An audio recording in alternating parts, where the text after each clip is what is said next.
My name is Ann Laver. And I'm Natalie Draper.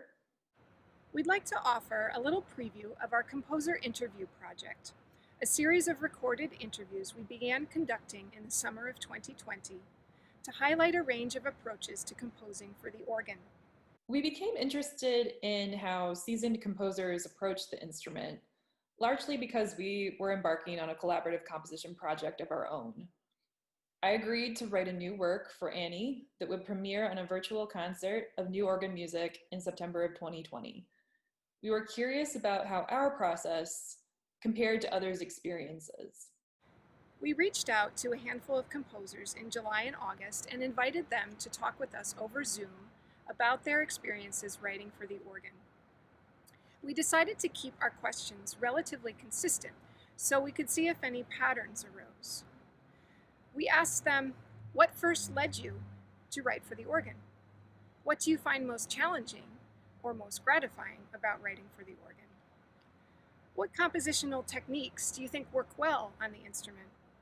And finally, what advice do you have for composers who wish to write for the organ for the first time? There were a few recommendations that came up in every interview. Almost everyone said that it was very crucial to get yourself in front of the instrument and to experiment with all that the organ can do. But at the same time, we were also really surprised and delighted to hear such a wide variety in perspectives and approaches to the instrument. Here are a few highlights from our interviews.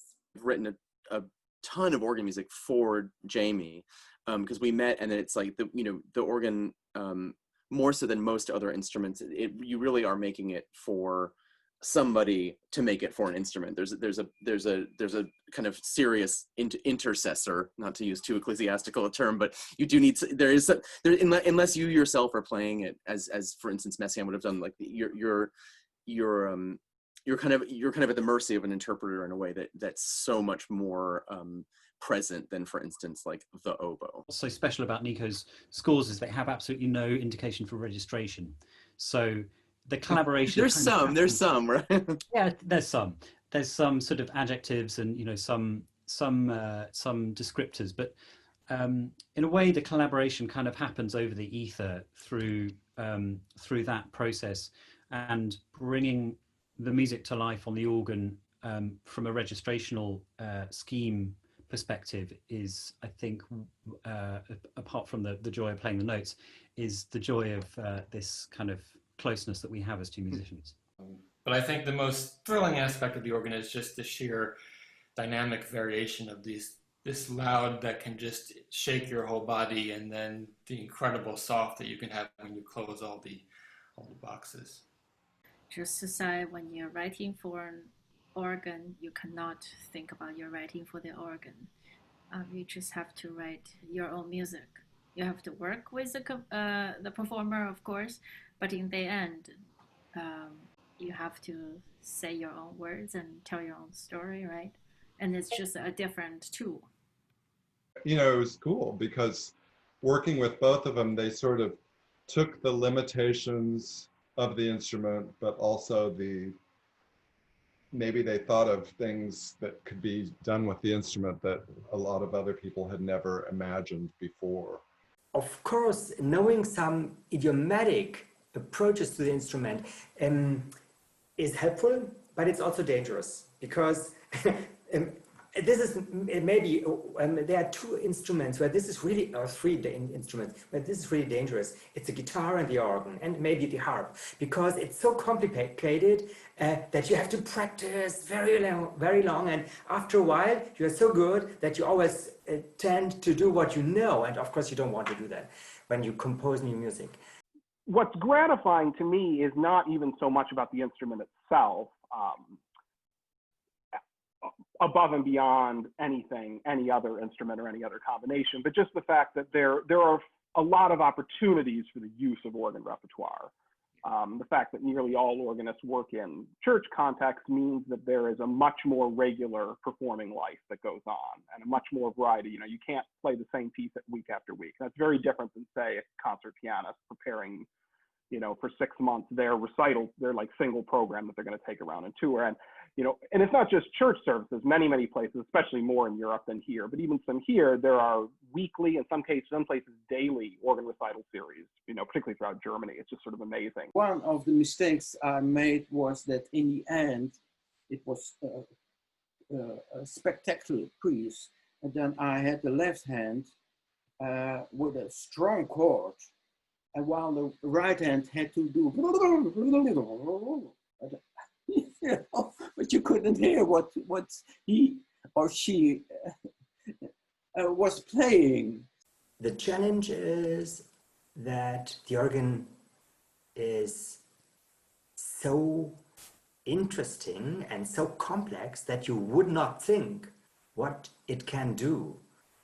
So learning about what the organ can do is learning that there are many other paths for inspiration and invention. But the other like compositional technique stuff is to figure out how to make a hierarchy of your material that is obvious. And this is something that, and I think Jamie, you can probably speak to this, but it's like, I feel like it should be clear when you're looking at the music what information is foreground, what information is background, as clues or breadcrumbs to the interpreter, in terms of like, you know, because you can make something 60 times louder just by going like. But for example, things like a solo and accompaniment kind of texture, that can be very useful to specify, but you don't have to specify what that is. You could say quiet solo, quiet accompaniment. Let the organist choose what that best sound is going to be on the instrument at hand, rather than writing down the name of what you saw there. So I think all of that is sort of conveying your musical ideas in the most general terms, so that then a skilled organist can find a way to make that particular piece sound the very best it can on the organ that he or she is playing. What I don't like of the instrument is like the bass. You know, I like the bass to be precise on time, but it's not possible. Your experience with this instrument, with this specific instrument, will always be a bit different. And there are organs like the Craighead Saunders organ in Rochester. It's a personality. Like, you are sitting there and they say, okay, what do you want to tell me? There are other organs you have to force, like, I don't know, like a horse that doesn't want to go. Composer nerdy time. You have to treat the organ weirdly like a transposing instrument. So it's sort of like when you do those scores where you're writing bass clarinet in treble clef, and it's like down a ninth. Like you do, as Jamie said, that's actually a great piece of advice, is to think about it as like a 4-octave instrument, basically. Yeah. But it's like a small box filled with holes where light will shoot out and make it feel like it's a 12-octave. Because that's what's so bonkers about it, is that it actually goes lower than and higher than anything else. At the end of one of our interviews, composer Eric Nathan commented that it was so nice to talk about music for a change. That's how we felt too. The year 2020 has been tough. It's been especially hard for musicians because there have been so many new obstacles to overcome. And on top of that, there's been so much unrest and uncertainty in our country. We felt like this project was a lifeline through all of this. It gave us the opportunity to engage with colleagues, talk about music, and be creative again. We hope you enjoy watching these videos, and we hope you'll engage with us on Facebook and learn more about this project.